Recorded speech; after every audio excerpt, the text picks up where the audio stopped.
Hello, my name is Jeff Boleng from Acquisition and Sustainment.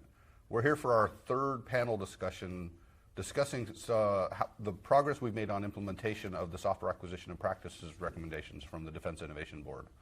So today's topic, we're going to talk about authority to operate and reciprocity and all things cybersecurity.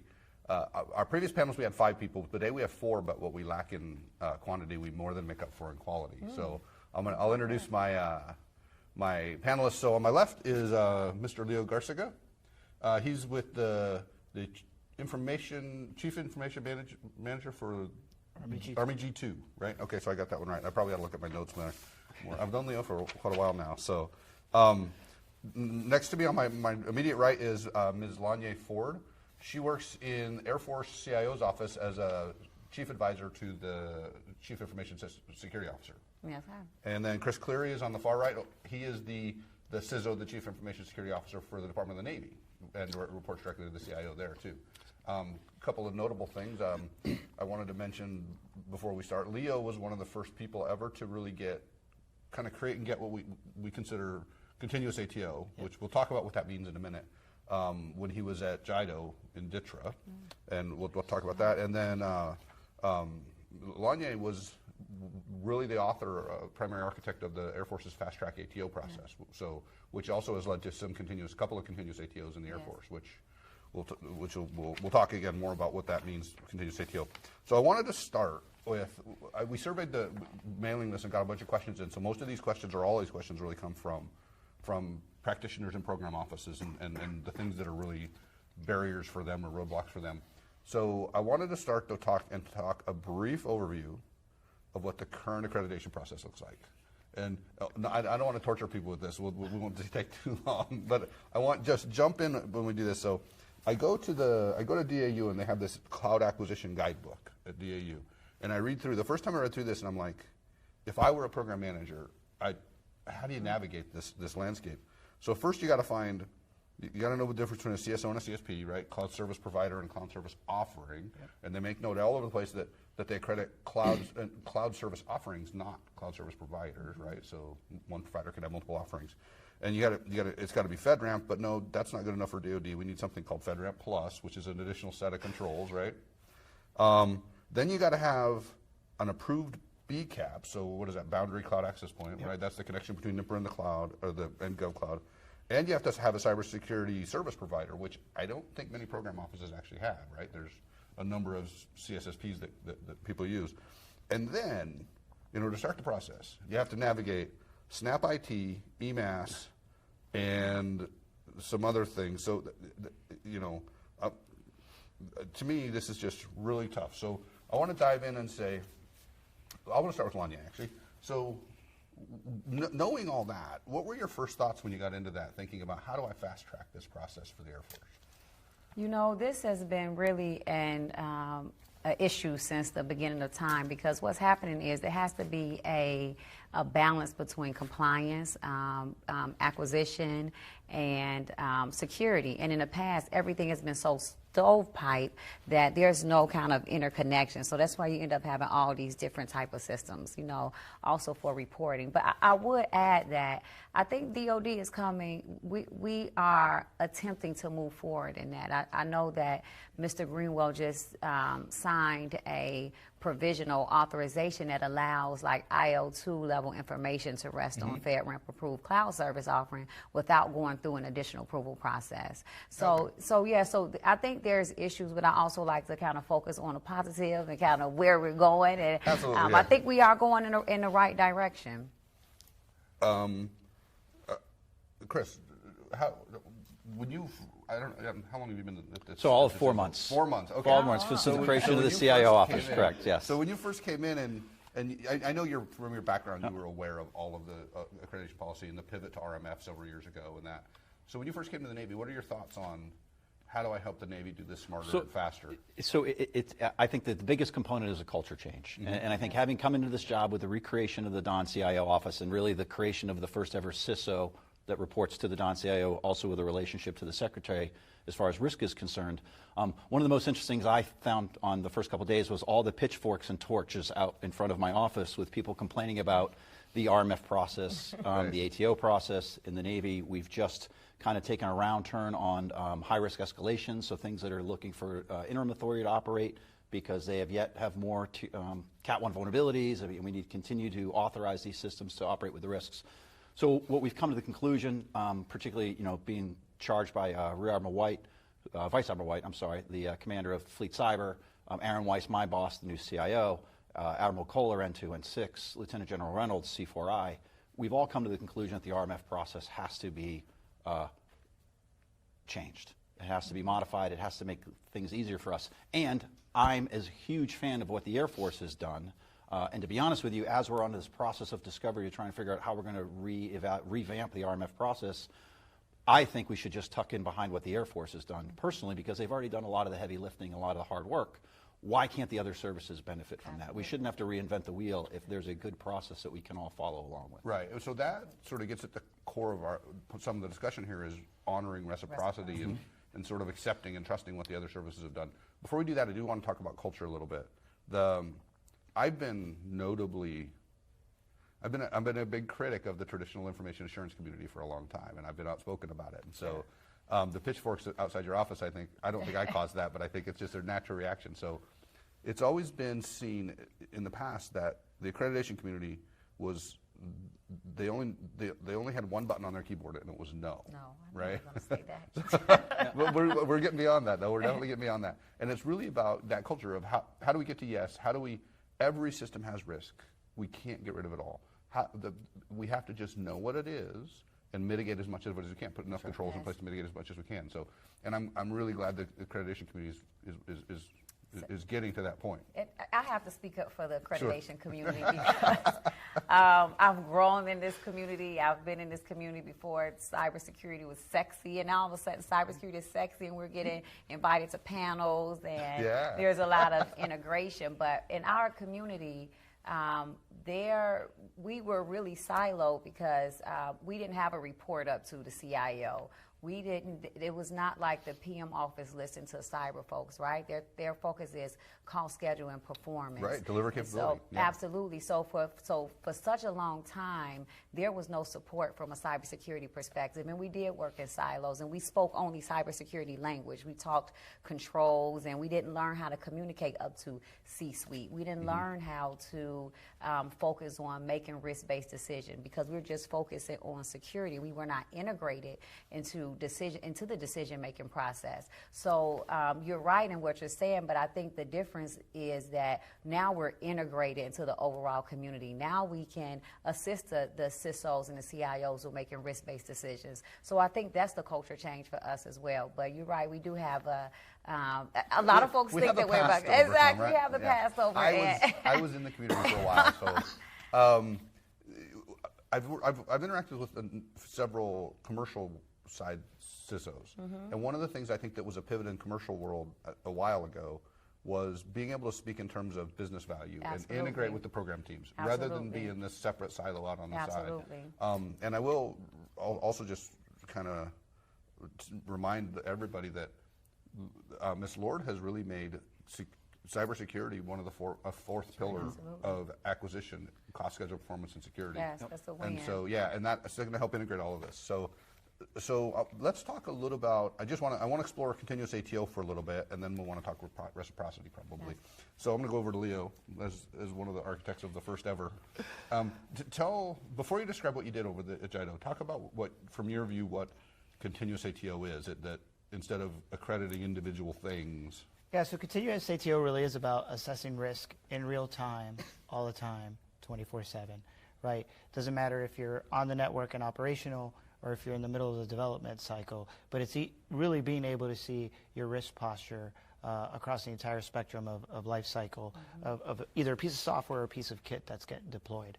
I think that's the easiest way to kind of walk through it. I think it's really next level continuous monitoring. So we talk a lot in the community about continuous monitoring, which is a lot of times falls into what I would call the mildly interesting category, because we're like, yeah, we're going to take these syslogs and do what with it, right? So I'm always in the and do what. It's a lot of data. So continuous monitoring is the continuous ATO is the and do what piece to this, right? It's that ability to really build out analytics, understand the threat against your network and your capabilities, and being able to use some tools, right? And some folks who really understand the space to set those thresholds. So both the AO and the service or the agency can really understand and have a very tight risk tolerance threshold that they can articulate, right, based on that mission value.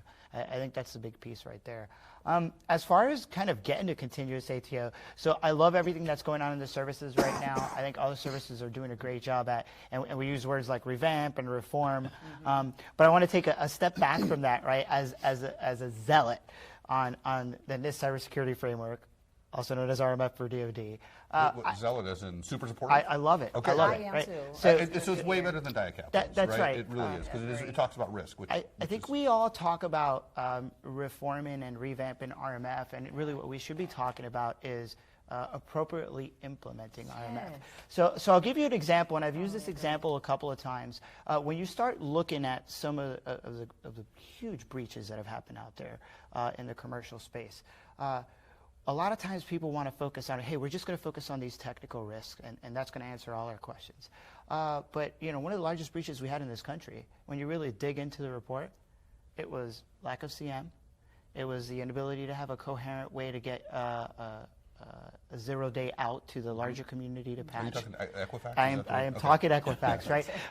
We can again, say right? it's in the Okay. past. So I think when you look at that, Rails or Ruby on Rails patch that didn't get applied. it was But again, right? When you look at why didn't it get applied, right? And that's because that information didn't get out. So I put that in the non-sexy control category, right? Like that's stuff that people will say, well, we don't really need to do that. I think the truth is that a lot of those unimportant things do really need to get done. These things that we gloss over a lot. How many SQL database administrators do you have? That's a real thing.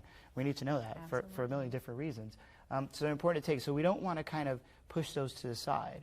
What we really want to do is mature the enterprise. And what I mean by that is those controls that cross the landscape, doesn't matter where you are, what network you're on, right? If we're a service, we're all landing on the same stuff, is raising that level up. We've done a really good job. The Air Force is doing a great job at this. I know we're working it really hard, and the IC's worked really hard to have a very tiered approach to how we do cloud, right? So we accredit controls, right, at a core level. We accredit services, and then our customers just land on top, right? They don't have to do a lot of work at that point, right? We've already given them that security, that inheritance.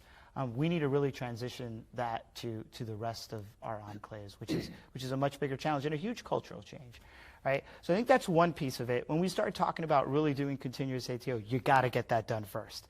Once that's done, now we can have a real adult conversation as we whether build a piece of software or deploy something on the network, where our primary focus is saying, hey, this is the risk that this could introduce, and here are these thresholds that I'm willing to accept, and being able to implement those digitally so we can actually walk through the process.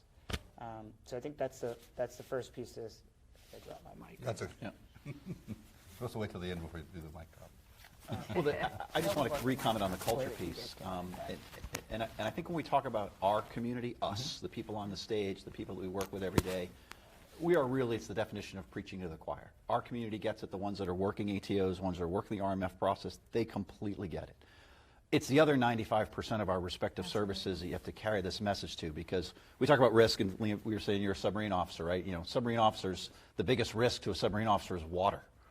Right, it's not it's about keeping water out of the people compartment, right? It surrounds them every day. And that's their number one concern, and keeping the plant running and the things that needs to keep the water out of the submarine.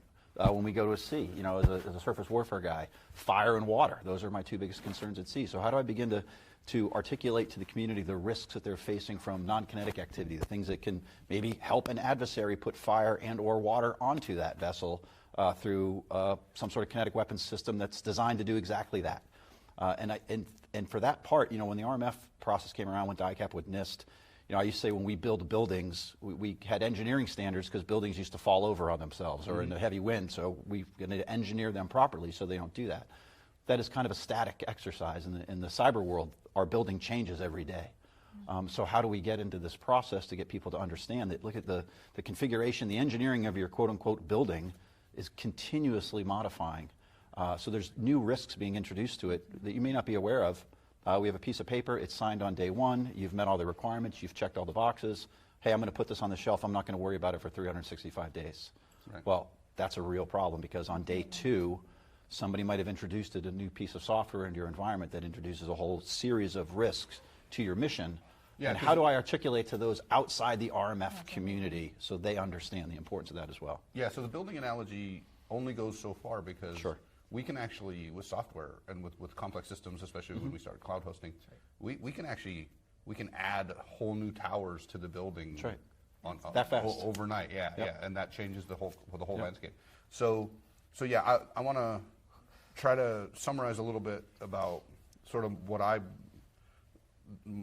my belief on continuous ATO is it's instead of evaluating individual artifacts, we're accrediting a process, and that process starts at development.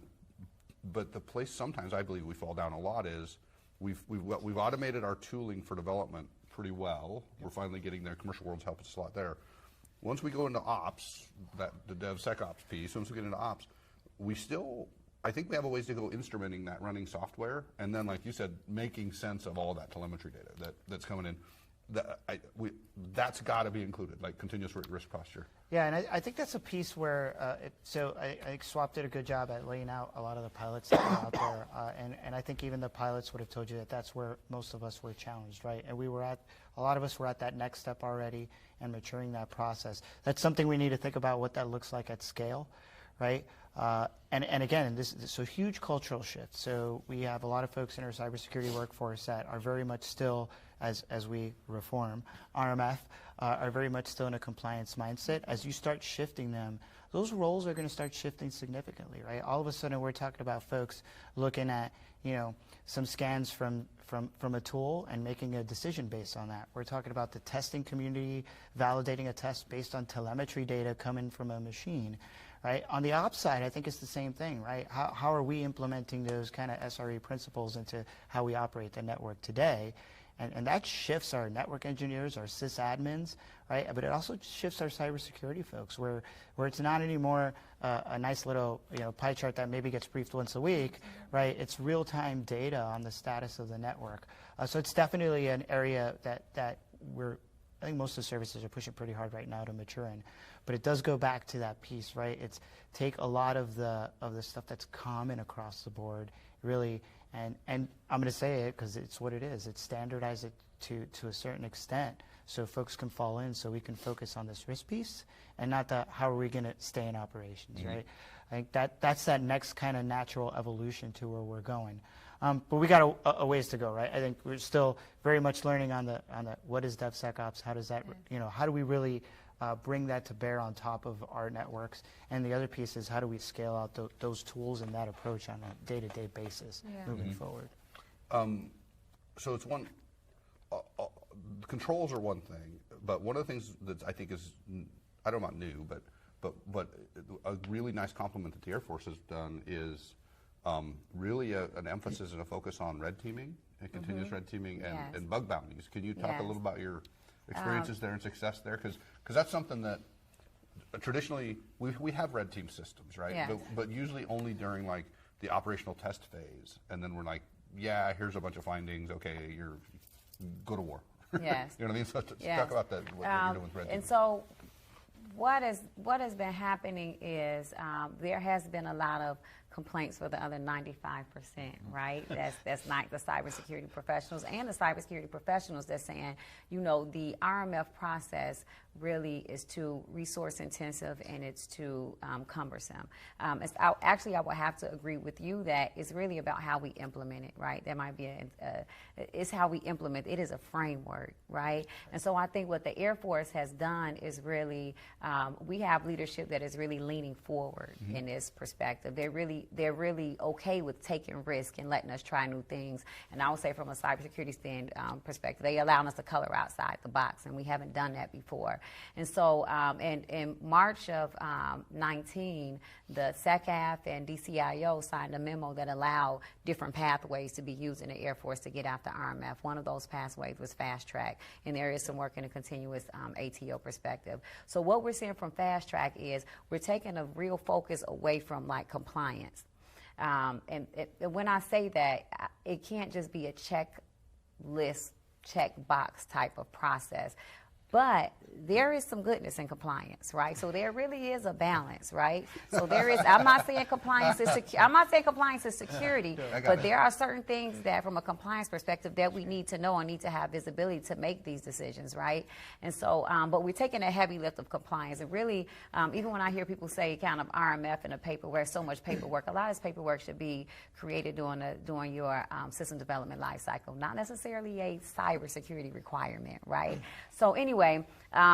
We focused on cyber hygiene, three keys for fast track. We focus on cyber hygiene, really, how do we get after countermeasures and safeguards? It may be from a control perspective. We might make some executive, we may talk about how we bake security in, which is different than a typical RMF process where it says implement 400 controls. So that's one big change. The crux of the process is the adversarial assessment. So not necessarily red team. It could be penetration testing. It doesn't have to be from a red team or the bug bounty. What that is doing is say, okay, you told me that you are protected. I'm going to confirm that you are protected. I'm going to confirm that the adversary cannot get access to our system. I'm not necessarily focused on the paperwork so much. I really want to know, in an operational environment, can the adversary get access to our system? So that's where we see the penetration testing, and then that main piece is the ensuring that we can do continuous monitoring, and from an automated perspective, right? There's a lot of different ways to do continuous monitoring because there's some managerial controls, but really, how can we automate this process? So really, that's the focus on fast track, and we've seen certification process goes from 9 months to 5 weeks.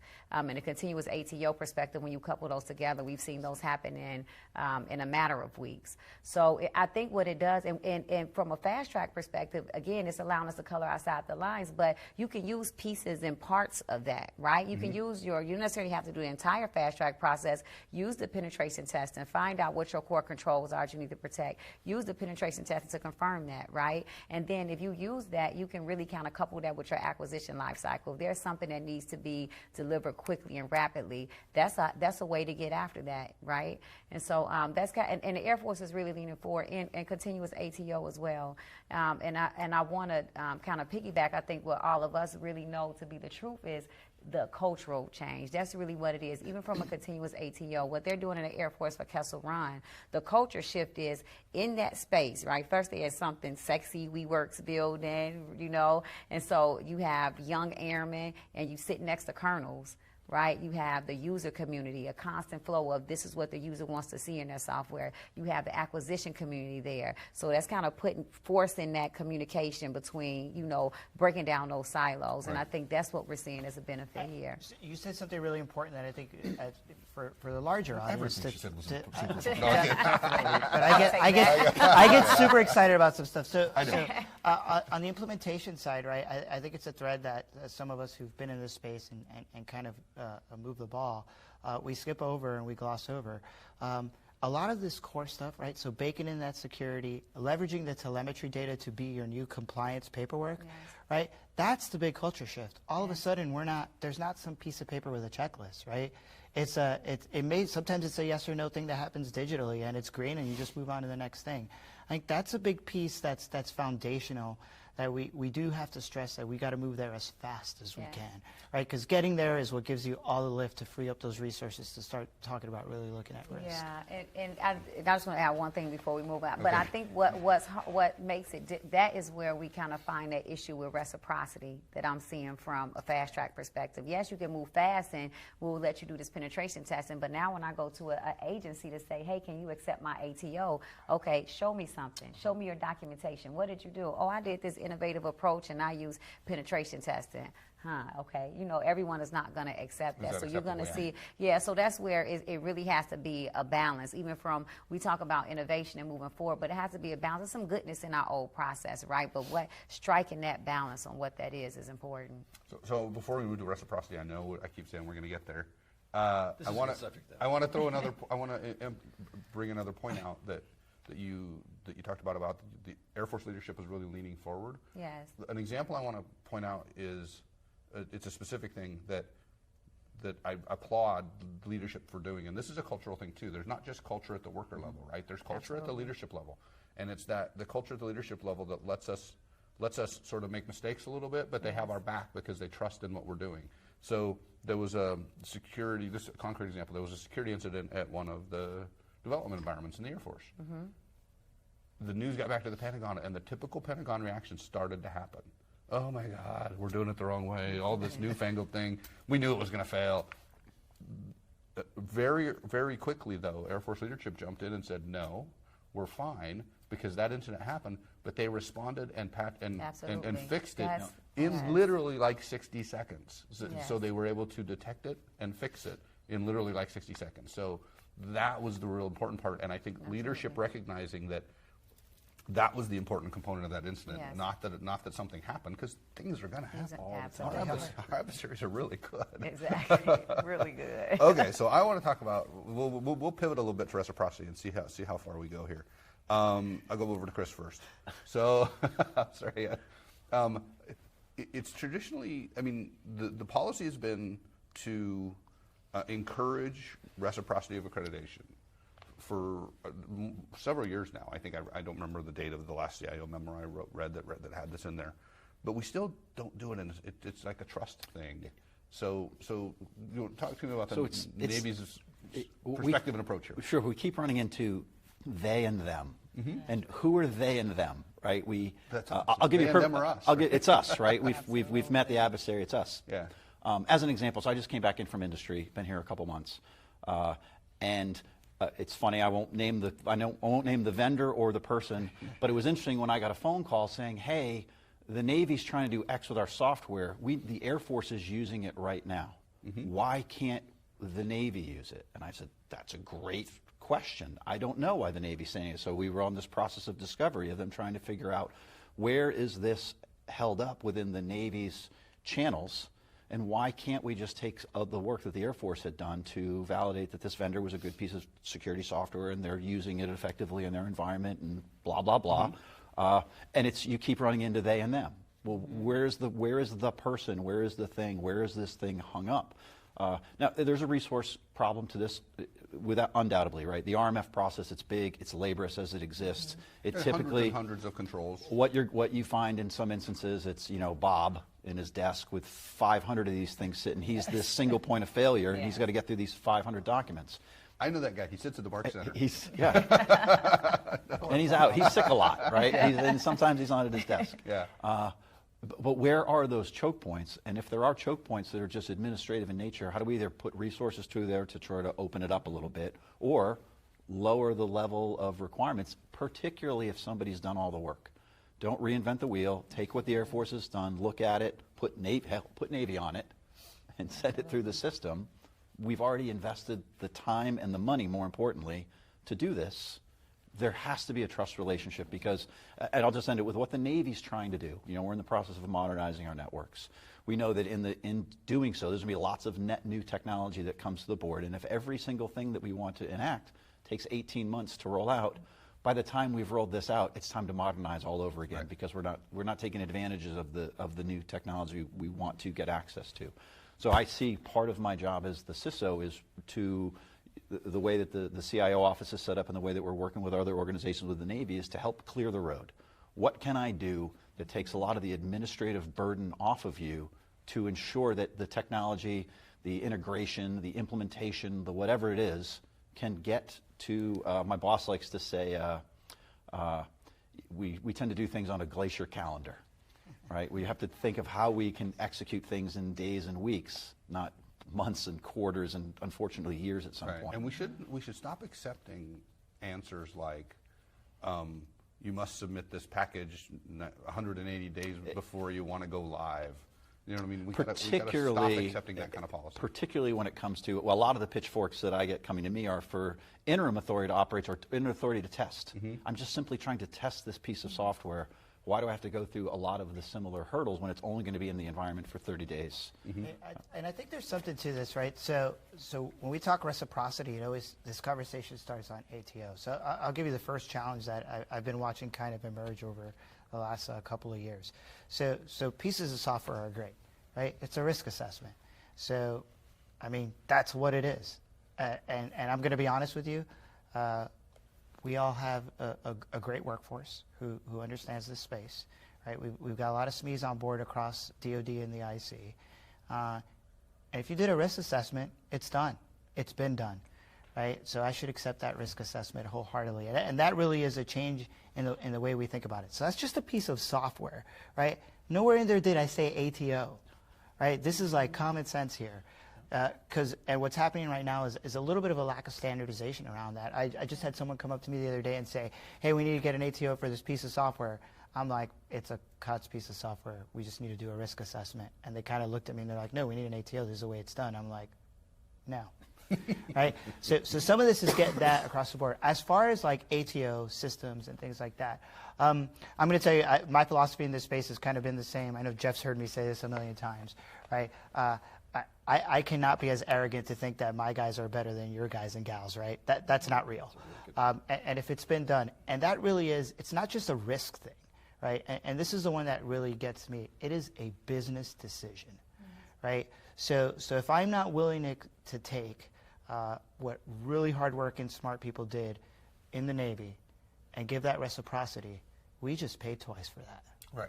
Right, with similar results. In some sense, it can be a little insulting. It's like, well, I don't trust that you guys and take it just one step forward. If I can't, having just come from the software community, it's their business. If those software companies want to stay in business, they've got to put out a good product. Right. So it's also in their best interest to react to put out good SecDevOps built software to ensure that it's going to not cause you problems when it gets into your environment, or they will be out of business quickly. Yeah. I'll add another little piece to this because I've been scouring. I've been on the Army team for about 11 months now, and when I got there, I said, okay, where's our reciprocity policy? And it didn't exist. So I started scouring around the other services, and the reality is that a lot of the AOs have not put out, hey, from a minimum threshold perspective to get reciprocity, here's like 3 things I need, right? Your AO signed a letter, most recent scans. Yeah. And if it's a case where you're working with, let's say, a combat support agency that they're going to maintain the kit, and here's our MOA with you on how you're going to maintain your software baseline on my network. I mean, those 3 things pretty much is all you need. 90%. And you should be ready to go. But when I look around, I don't think we're doing that at a service level yet, where we're putting that guidance out to the force, right? And what that does is it starts getting everybody a little bit more standardized around doing it. If every AO has a different way and different approach to do it, we're just not going to get there, right? It really has to come at this point where it says, hey, at a bare minimum, this is what you need. And the reality is this. Look, I get it. We can write a very strategic policy, and the policy's out there for reciprocity. But at the end of the day, it is the AO's risk to take, or that commander's risk to take. It's the commander's risk. I say that always. Oh, for sure. AO is an advisor to the mission owner. A commander is going to take that risk, right, to make sure a mission happens. We have to be facilitators in smart ways, and we just have to be honest that the workforce exists. Really smart folks are looking at this. There's no point in doing it 2, 3, 4 times because we're not gaining any value. And by the way, every time we do that, our backlog gets bigger, right? Exactly. So, which is what our customers complain about. Yes. Yeah. I like this Bob guy. I'm going to use that example. The Chief Naval Operations recently pushed out some advice to Admiral Gilday, hey, this is commander's business, just to say it another way. And on any naval ship, the commander on that ship has traditionally been responsible for everything that moves on that vessel. And at some point over the last decade or so, as complicated information systems have come onto the ship, the commander said, well, that's the Syscom's problem to ensure that this system is up to date. So how can I react to this? Well, that system's now on your ship. We've got to get into this culture that everybody's responsible. It may be the Syscom that is ultimately the one that's going to push out a patch or help you fix it, but you can't just arbitrarily push that back on the Syscom and say, well, we're going to wait for somebody else to come fix this. It's your ship, it's your environment, it's your business. Yeah, years ago, I was working for the J3 in U.S. Forces Korea. And he actually, right before a major exercise, he stood up, and he was the J3, right? And he said, all of these information systems and all of the security risk is I'm owning it because it's critical to my mission, right? And he wasn't trying to take the job away from the CIO or the SIX, you know what I mean? It was more an acknowledgement, like you said in the Navy, that it's ultimately the commander's decision. So. Yeah, and I think from in the Air Force we're not necessarily calling it reciprocity, but we do have authority to connect on our enterprise systems, right? And so it's along that same line. Okay, this system has been authorized, and let's check these, boxes. Let's make sure that we look at scans and maybe configuration management, and then we'll accept that risk and add it to our enterprise. Another, something else I want to mention from an Air Force perspective, I think that the AOs in general have been our cyber folks, right? And they're making these decisions, and it's absent of the mission owners' input to that, right? So what a cybersecurity person may say is a true risk that shouldn't be accepted. A mission owner may say, hey, I'm just flying a plane. I just need this to be open for 2 seconds, drop this bomb and come back. I'm going to accept this risk, right? And so we're working to kind of bring those things together. Now, from our enterprise perspective, our AO is also kind of that mission owner, the ACC. And so I think that's a really big shift and change, because a mission owner will accept things a little differently than maybe a security person will. And so I think that we are making strides in a reciprocity, though we're not calling it, reciprocity, right? And I also think that we've really gotten away from old school things like type authorizations, right? And so when you do these type authorizations, it kind of allows for reciprocity. And not only does it allow for reciprocity, it usually comes with almost like a guidebook. You can accept this. This is the type authorization, but these are kind of our shared controls. This is what you're responsible for. You're responsible for patching. This is how you do this. This is, and so I think we've gotten away from that type authorization, but I think type authorization really does lend itself well to reciprocity and not, and not constantly authorizing the same type of systems. I will tell you that's my first 30 days on the job. I think I said these 4 things need to be a type authorization period, right? Some of this is thinking, right? Some of this it's cultural. Now, to clarify type authorization, I remember this from the old days, but maybe the audience won't. It was this thing with these controls used in this way could be safely used on all our networks. That's right. Yeah. Bound to the system, right? Yeah. And if we want to have a true conversation about doing DevSecOps at speed and scale, then this approach becomes very important. Right, because part of that's going to be that next shift forward. So everybody ups the game. We share all our stuff. That's the panacea, right? Now you have to have all these frameworks out there that folks can build analytics on and drop stuff on. You still have to do security on all that. Yeah. So it becomes very critical that we have these frameworks in and of themselves accredited. And I think the other piece too is right now we're talking the way we sit today. I think we need to start thinking a little more about where we're going to be tomorrow. Yes. And as we start kind of growing our AOs inside the services and the agencies, is starting to relook at the right type of folks that we want in those places. I think, we look at, so a couple of the pilots who started doing continuous ATO, they had a lot of things in common. One of the things they had in common, though, was that the AO was intimately involved on the mission side and intimately involved with the software that was being developed in that sense. And that's a different skill set.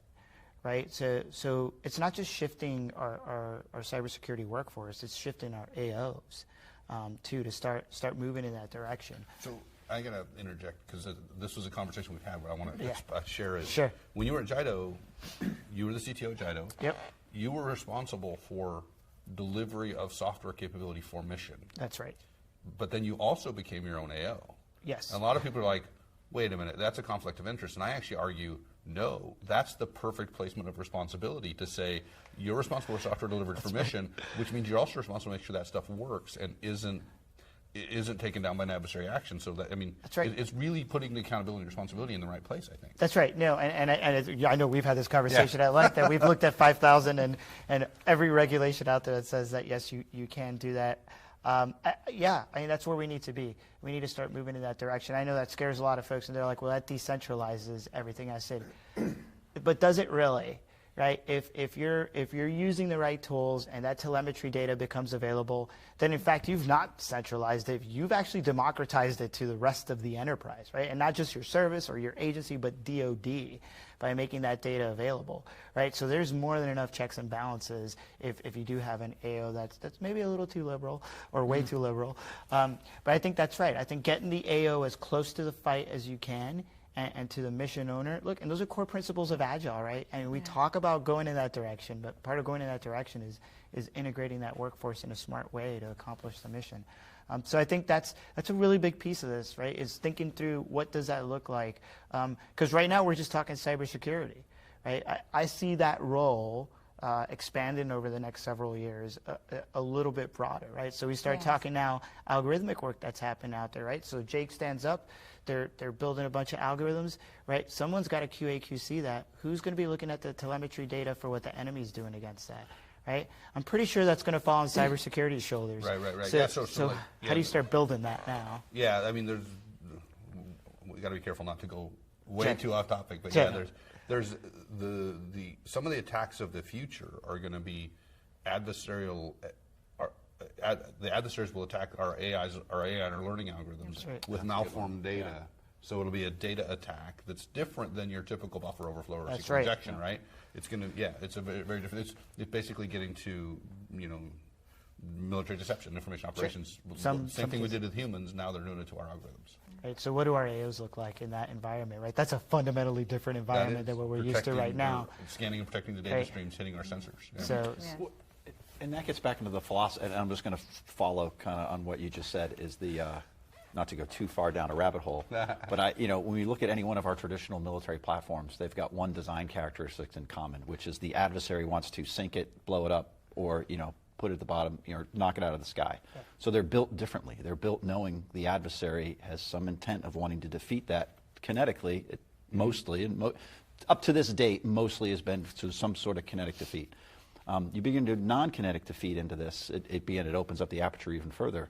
But the mindset that all of these things that we build, the adversary gets a vote. Which is when you look at NIST or things, I'm going to use the building analogy. I just don't want a building to arbitrarily fall down, but not all buildings are built to be hit by a JDAM. Right? That's a whole different equation. If I'm going to knock side of the building off, well, it's probably going to fall over, and there's probably not a lot I can do about that because a kinetic round came into it. How do I begin to look at information systems in the same way, whether it be data injection, which is a very interesting and very scary one in my opinion, to the CIA triangle, right? Confidentiality, integrity, availability.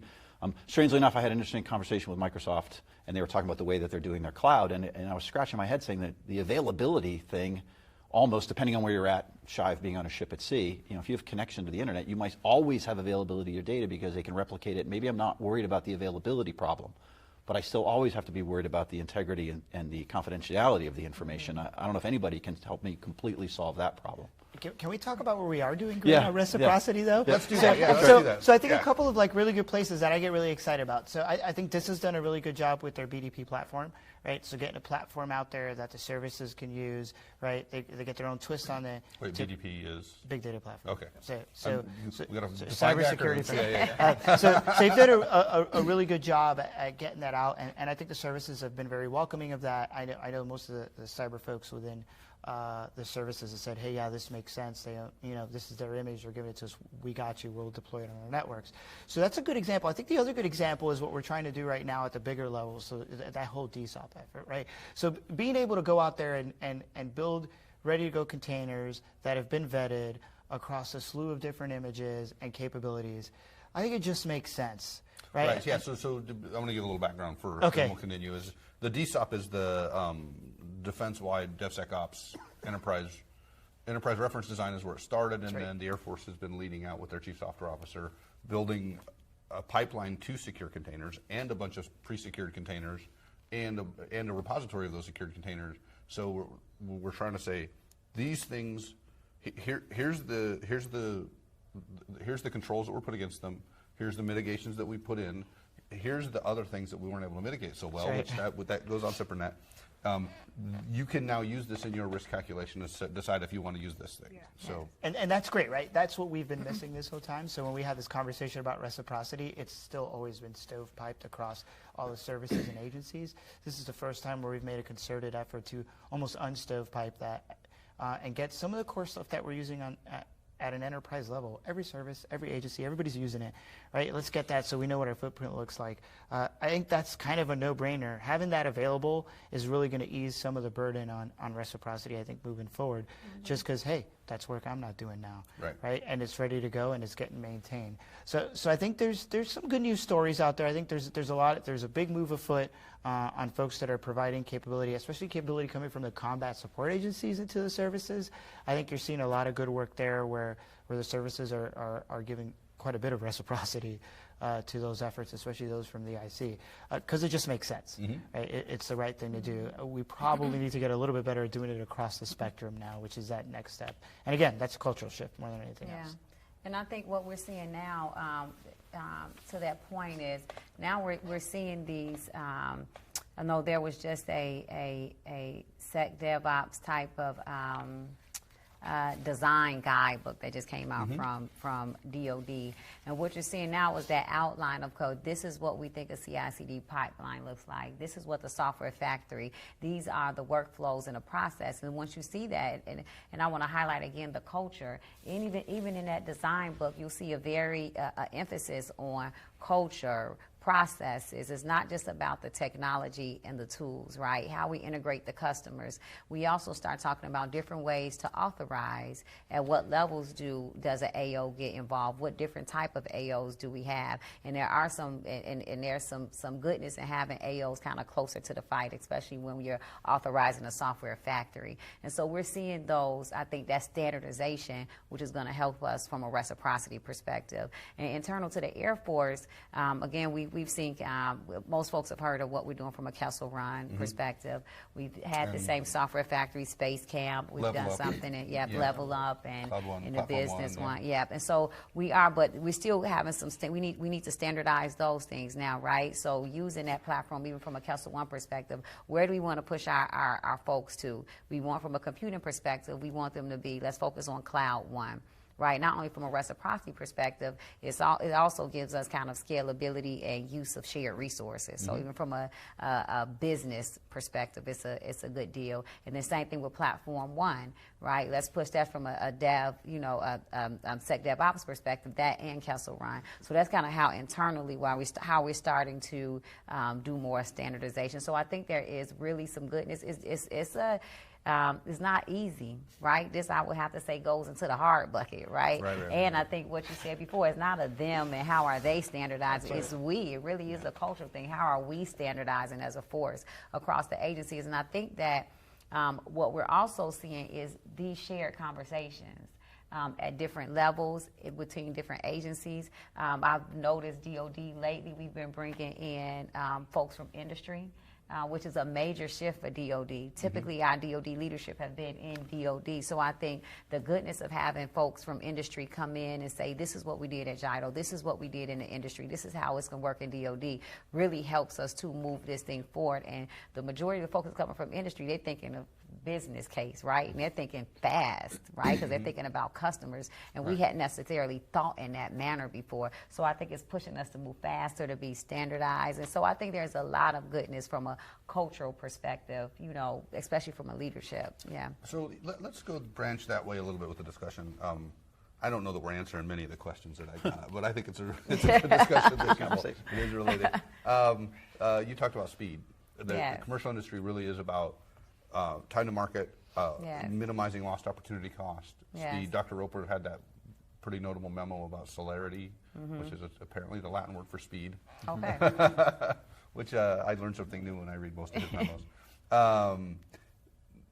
I will say this, though. Speed scares people sometimes. So I want to talk about that. But I've always asserted that the speed with which we can deliver capability one, it minimizes a lost opportunity cost, right? We get new capability on more often on smaller increments, but it also it actually increases security because we can adapt and respond much more quickly. Absolutely. So.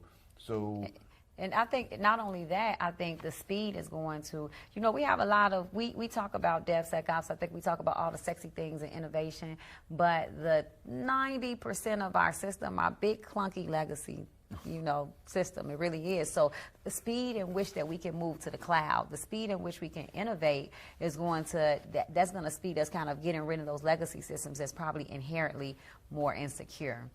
Yeah, so, I was just to say, when I think, I'll pick on the Navy just for a second. Fair. But then I'm going to pivot it though, because when I think long-lived system, one of the ones that I think about immediately comes to mind is Aegis, the Aegis weapon system. It's 40 years old. I mean, we've had it for 40 years.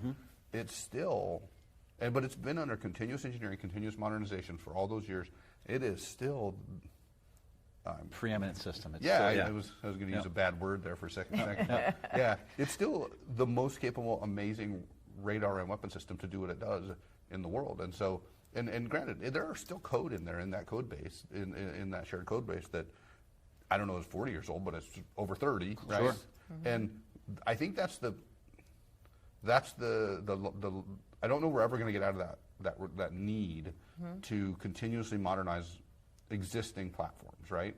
We're never going to have a day where we don't need fleet defense, right? No. Right? We're going to need an electronic bubble around the fleet with missiles that can knock stuff out of the sky. It's an enduring capability we're going to have. So, and I think that system is just it's about continuously engineering, continuously updating, and continue to pay off technical debt. You know what I mean? And doing things as smart as we can. And I think that system has done a very good job of that. So. Particularly in the Navy, with almost all of our afloat vessels, aircraft carriers, submarines. I mean, these things live for decades. And how do you continue to innovate on those platforms? The Kane system is a classic example of the way that the Navy ships communicate with each other. I mean, that system's not even on every ship yet. And some of the versions of it are, coming up on, 5, 6, 7, 8 years old. They're waiting for its next iteration to be put out. So the Navy acknowledges that, the Navy accepts it, but we also know that's part of just the fact of life. I can't get all my combatants into the yards as frequently as I would like to update those systems. So we're always have version control. We always have outdated versions of a system that some other platform just came out of the yards and it's got the shiny new thing. And just to get an entire class to the Arleigh Burke class destroyer, I'm not exactly how many hulls there are, but it takes some 3 to 5 years to get that entire class of ships through the yards for an availability, for an upgrade. It's just it's the nature of the beast. The cadence is, say 5 years, it takes 5 years to get all those hulls upgraded. You need to bring the next one in and upgrade its IT. That's right. I mean, I think we need to get into this accept the mindset that we don't buy it and fight it for a decade. Yeah. We continuously upgrade it, we continuously monitor, which puts stress on the traditional ATO process, right? I'm trying to bring this back to the accreditation part is, traditional ATO process was, in this configuration, it's locked down and it's awesome. And really we're trying to get to the point where we accredit that, we accept continuous upgrade, continuous engineering, and we accredit the process with which we insert new technology. Right. And that's continuous ATO at the end of the day, right? Right. I mean, I'll be honest. I've looked at a bunch of packages in a couple of services where folks have asked me to come in and take a look, and they were signed 3 years ago, and nobody's looked at them since. And when I asked the question, I'm like, well, what's going on in the system? Well, we've ripped out 50% of that and put all this new code and integrated these new technologies, and I'm like, okay. I once looked at that. That's scary. But part of this is that continuous ATO is to give you the ability. And I do want to talk about speed. Speed is so important, right? I think we spend a lot of time saying, speed is this dangerous thing. But let's look. So Jeff and I have a great story. So the 3 SWAP team members who were doing continuous ATO, down the freeway in a rental car, we're speeding along. A lot of folks are like, you guys are being a little reckless on your approach to authorizing. Okay, we'll play this game for a while. But you know what? A 0-day came out, and all 3 of those programs, in less than 4 hours, knocked it off 1,500 node capability across the department. There's nowhere in DoD that can do that right now. That's real. Yeah. Right? So that's what continuous ATO gets, right? It's not just speed of delivery, which is one interesting piece, and it's a great piece, right? Because that's business value for us. I think the bigger piece is that ability to fix problems very quickly, real problems when there's a threat. Yeah, speed of response. That's right. That speed of response is huge. And we got to think through that. And part of that is having that continuous authorization approach, right? So changes mean things, yeah. Is it risky? I don't know, right? Is changing one type of database for another type of database that has a different company's name on it any more dangerous? I don't know. Depends how you look at it, right? I would say go do it, right? We'll assess the risk in real time and then see what happens. So I think that's a big cultural mindset shift. But I think to Jeff's point, I think we have to be in a world of speed because the enemy is not worried about their RMF package, right? They're not. Right, they're not worried about it. We're worried about our RMF package. They are not. It's like armor, right? The RMF package is like armor. It's like the adversary comes up and they go to breach the network and they're like, oh, all their accreditation paperwork's in really good shape. I can't. I'm not doing it. And I think the Air Force, he used the example that RMF is good, the paperwork is good for the, shielding you from a bullet, right? Let me hold it up. But I think that back to speed, I think what we're seeing from a culture change also is the speed in the acquisition process, right? It's really going to make a difference. Initially when we were doing the acquisition process, it was okay, I'm building this thing. We talk about this thing that I'm going to build up front. Then it takes me 10 years to build and deliver this thing. And by the time that you get this thing, operational, there's additional security threats that's come out. We're not even sure if it really fits the need of the customer anymore. And now what we're seeing with this software acquisition pathway, you're starting to see a lot of words used that we haven't used in the past, right? Like engagement, right? User engagement, customer engagement, and not only in absolutely, and not only in the beginning, but reiterative. You have cybersecurity, in our old acquisition process, and we'll still, I'm sure, use this for some of our major deliveries. You do have to do a cybersecurity strategy up front. It's statutory, right? Well, what typically happens, if we're honest about that, is this is pushed over the fence to a very well-known vendor, and the vendor creates this amazing cybersecurity strategy that goes along with this system and that never gets looked at again. And they dust off from the last client. Absolutely, right? And that's it. It's a time and space, and that's the end. And so cybersecurity had never been baked in. And so I think at the speed of which we're doing acquisition and including cyber, the customer base, and the PM, holding them up. And so again, that's also the policy. I want to go back again to cultural change, right? When those policies come out, yes, from a DOD, from a leadership perspective, you can see the culture shift. Now it's the implementers, down at the implementers level. How are we holding our PMs accountable? Or how are we enabling our PMs to make sure they're doing the right thing? The same thing from a cyber perspective. So now I think it's that thing about, like you said, we and not them. And how do we make this process faster? How do we hold people accountable?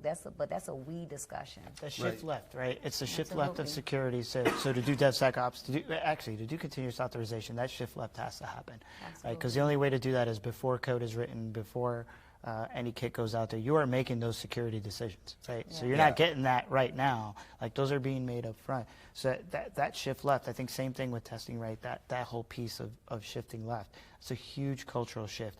I'm with you. What I'm seeing is leadership very actively engaged across the department right now in this space. I think folks really want to move out fast.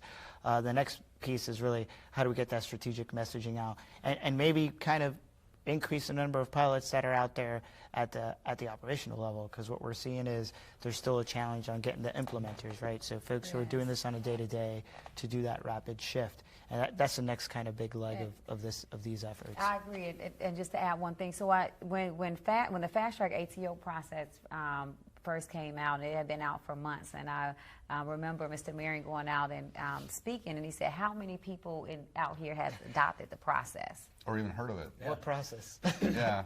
Crickets, right? Right. So what we realized, I think it goes back to, everything really goes back to communication. The Air Force has been very innovative on the ways they communicate now. They're really heavy in social media, because now our folks are really kind of taking in information differently versus reading this long 200-page policy.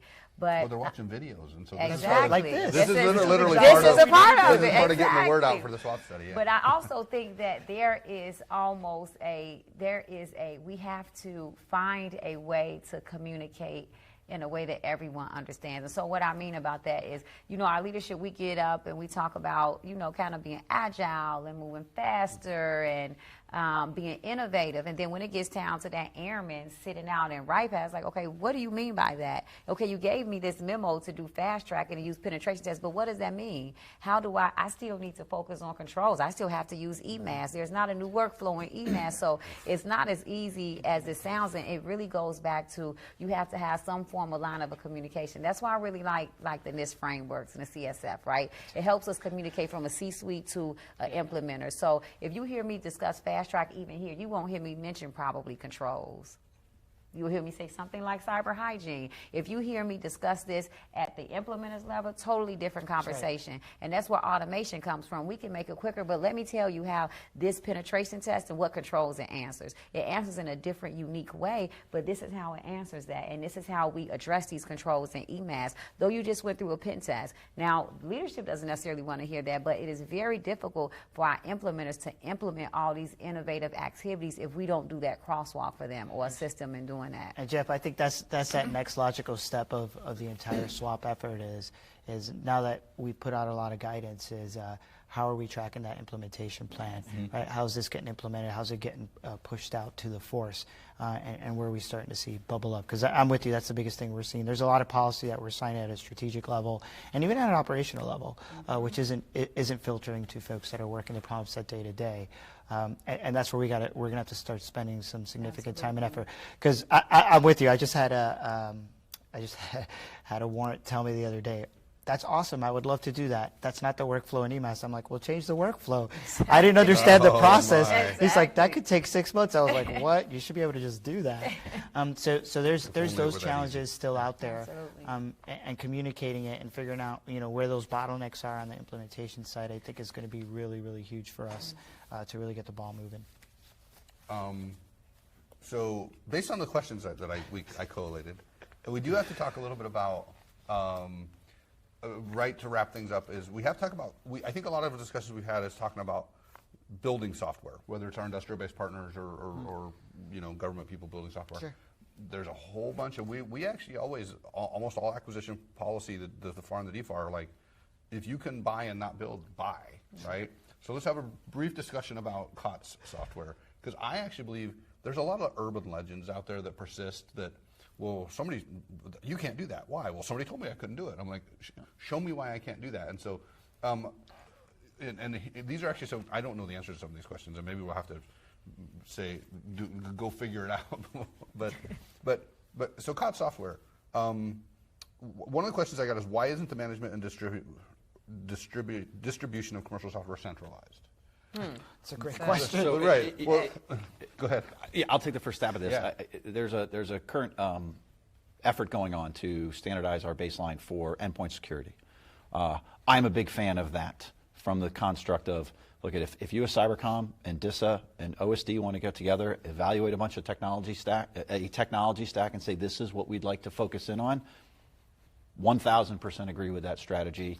Somebody could then get into buy enterprise level licensing. I'll only have to have a very few touch points to those vendors. And those vendors know what the stack is, so they'll ensure that their tools are working together, because it's in their best interest to ensure that their tool works as designed and works in such a way that it integrates with these other products we'd like to bring to the stack. It's also in their best interest to continuously keep that piece of software up to date. Because they have any one of those vendors, probably 90% of their business is the commercial world anyways, which has a variety of needs and all sorts of feature requests are always coming into them. So they're continually innovating and improving their product. So I used to work at Tenable, was my background. Nessus was their vulnerability scanner. That tool's been around for decades and will probably continue to be around for decades. Not that it's not to advocate for one scanner over the other, but it's in their best interest to continue to update. And what I would say from an innovation standpoint and bringing new things is, I go to RSA every year, I go to Black Hat DEF CON every year, and there's a vendor floor of hundreds of technologies, lots of them startups. They're all sort of in 5 or 6 different buckets of capability. Right. There's something to be said for, Chris Cleary speaking right now, there's something to be said for maybe even using a less sophisticated, or maybe not the most modern technology, if I know how to use it better than something new. There's something to be said for bringing something in, training a workforce, deploying something. It might be better to just stick with a piece of technology, not for decades maybe, and there should be a tech refresh in the way that we look at that, but we can't continually be chasing this brand new thing, because every single day there's something new that could come in and replace anything that we're using in the Department of Defense. And I think, and I think it really is a difficult problem, because just economics 101, right, is that to have a centralized management of a kind of decentralized demand is very difficult to keep up with that, right? Now, at a scale when we're talking about enterprise software, operating systems, Microsoft, Adobe, those type of things, it's easier to manage from a central we perspective. Do have, the CIO manages the ESI, the Enterprise Software Initiative, so that exists. I think there's 80-ish products on there. Yes. Yep. I mean, I know that the department-wide we use way more than that. Absolutely. I have a couple criticisms of ESI, which is run by a friend of mine, is I think on the ESI, I don't know if they do this or not. I don't think they do. I don't think they include the risk management of each of those pieces of software, so that the risk assessment of the pieces of software, so that we could really easily adopt it and maybe have some kind of reciprocity of that risk assessment, right? That would be great to have. That's exactly right, right? Yeah. So I don't understand this question, believe it or not. So COTS products are actually the easiest products to get on the network, right? Because you come with it, right? All the baggage is not on the DoD side, right? And most of those contracts have great SLAs for the most part, and right, it's in the vendor's best interest to provide capability, right? Last thing Apple wants is for their iPhone to get hacked. Right. That's not what they want. So there is a certain amount of trust we have to put in vendor, and that really boils down to how we contract with them, how we buy those services. So break on that. I think right now, it would be really good if we did have a risk assessment for all those things at scale. Or, I think even better, if the Navy went and looked at a COTS product and did a risk assessment, just upload it to one place. Air Force did it, just upload it to one place. Yep. And we should be good with that, right? And that's just the reality, because for most COTS products, right, we're not going to be doing full code inspection. That's not real, right? What are we going to do? We're going to put it on some base image, and we're going to do standard scans. I think that's okay. I will tell you standard hardening. That's right. I think the bigger challenge with COTS moving forward, and this is getting a lot better, I mean, industry understands this, is for us to be partners and be facilitators in ability to get this software on the network,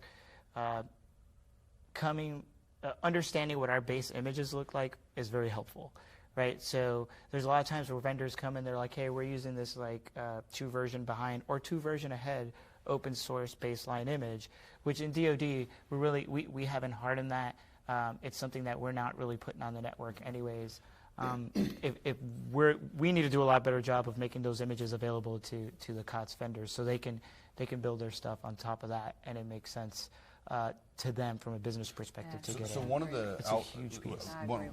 one of the things that spun out of the enterprise DevSecOps effort was the UBI, the Universal Base Image, that Red Hat actually is now providing for as a bottom layer for containers for commercial without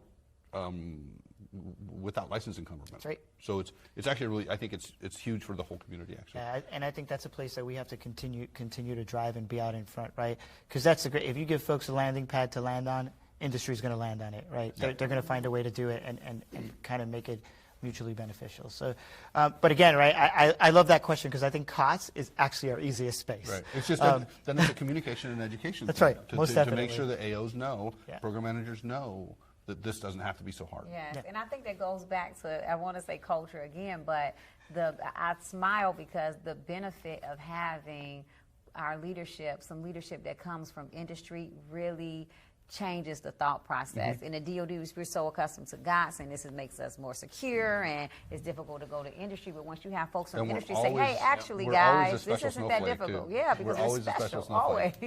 Okay, so we have to wrap things up. I want to really quickly give everybody just quickly a couple of parting comments, if you want to make a couple parting comments, and then we have to wrap up. So I'll start over here with Chris. Ouch. Okay. No, I'll probably say a lot of the buzzwords again, right? I'm a big fan of the initiatives. Having come from industry, I would agree there's some things industry does really well. There's some things they could do better. working with the DoD. Some of them are really good at it. Some of them need help. I'm going to continue to champion what the Air Force is doing. I think they're out ahead of the other services personally when it comes to the ATO RMF process. And I hope to tuck in underneath the Air Force and learn a lot from what they're doing. And just thank you for having me, and I really enjoyed this. Thank you for being here. I appreciate it. And I want to piggyback too. I think the Air Force is doing some great things as course, well, of right? course. I do. I think the Air Force leadership is really leaning forward. But I also I have to steal a Will Smith comment, right? There's a difference between fault and responsibility.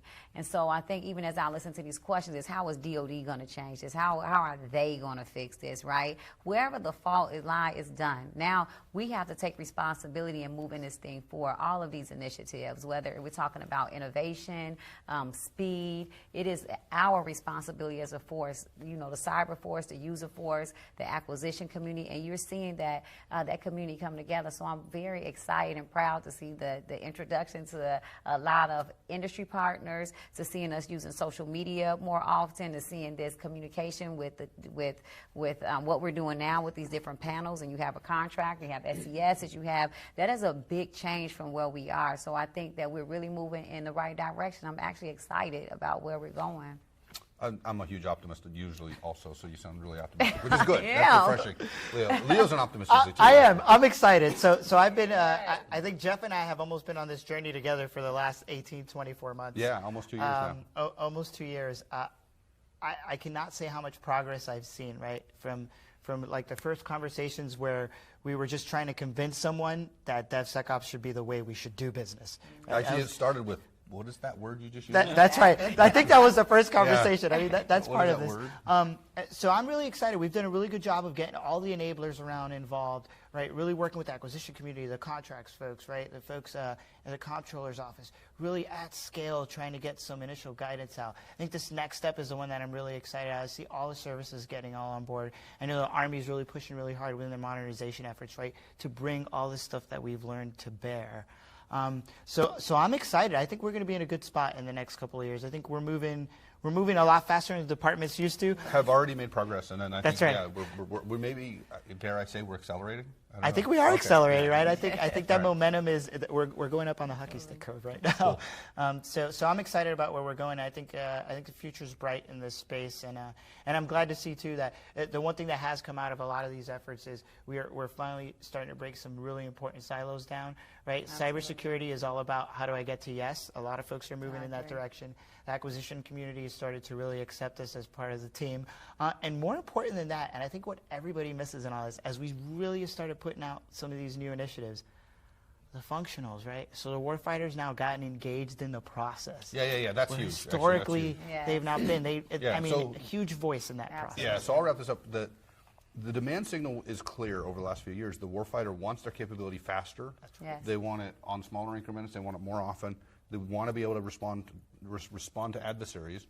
I actually really believe the cyber community, the acquisition community, the test community, certification community, all those communities that have to build systems and support the warfighter, we're starting to respond. Absolutely. We're really starting to respond. But the one thing they need is, if the warfighter wants it faster, they need to join us and help us. Right. Because we've got to stay closely linked with them so that we deliver the right thing. So, okay, I'll thank everybody. I don't know if we went over time or not. Thank everybody for being here. I appreciate it. And I think we have one more roundtable to do, which tune in next time.